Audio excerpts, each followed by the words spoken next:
هي الساعة كام معاك؟ الساعة 2 إلا 4 دقايق. الأربع دقايق ولا السبعة؟ إلا 4. أنا ظابطها على ساعة مراد.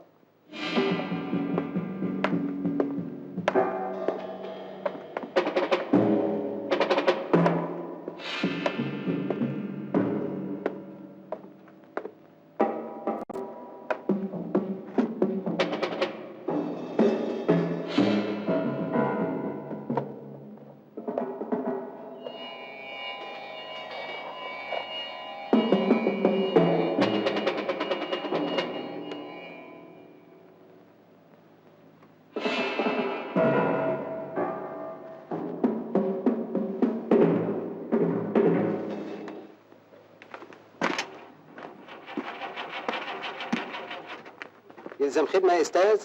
لا ما فيش، ده يظهر البنزين خلص. ما تتعبش روحك، تعال عشان نجيب بنزين.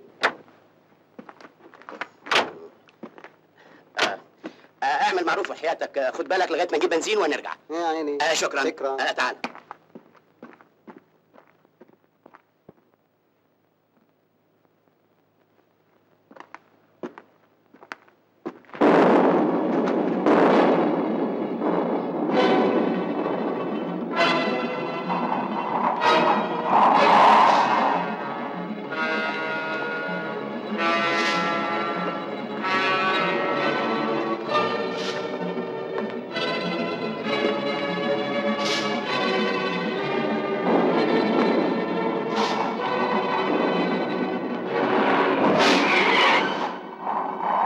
ما بلاش نقف هنا. ما تخافش، ما حدش واخد باله، كلهم ملمومين حوالين العربيه التانيه.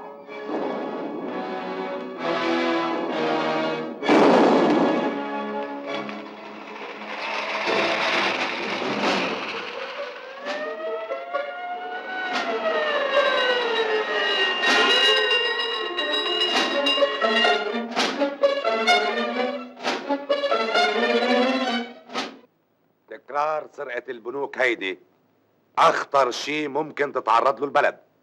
مش خطر علينا وحدنا، خطر على كل البلاد اللي حولنا المرتبطة معنا بتعامل اقتصادي.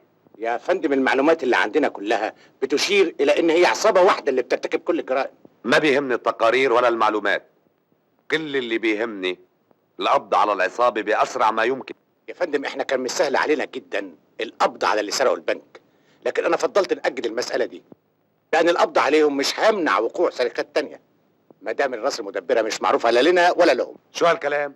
اتضح لنا بعد البحث والتحريات ان افراد العصابة كمان ما بيعرفوش بعض، والاخطر من كده ما بيعرفوش مين رئيسهم، ما يعرفوش مكان الراس المدبرة للعمليات دي كلها.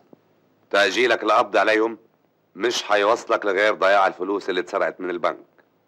انا عامل حسابي على كل حاجة يا فندم، انا واضع خطتي على اني ادشدش راس الحية بدل ما اقطع ديلها. الفلوس اللي اتسرقت مش ممكن هتتصرف، انا عندي نمرها اصدرت بيها نشرة في كل مكان في البلد، واعتقد ان الفلوس دي هي اللي هتوصلنا للراس الكبيرة كمان.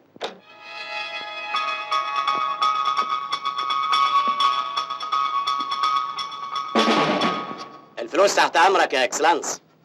أغبياء مغفلين.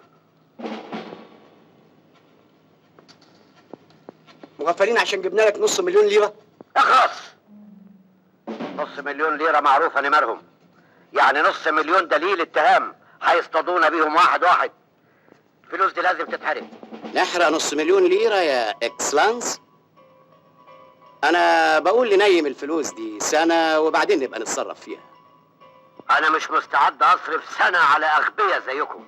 وبعدين بقى، طب ايه رأيك بقى يا اكسلانس ان الفلوس دي هتنصرف وبأغلى من سعرها كمان؟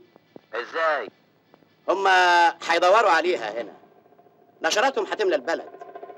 يعني لو الفلوس دي خرجت بره البلد ممكن تنصرف من غير وجع دماغ، وبالطريقة دي كمان هنكسب فرق العملة، يعني النص مليون ليرة هيبقوا مليون. وهتخرجوهم ازاي يا فالحين؟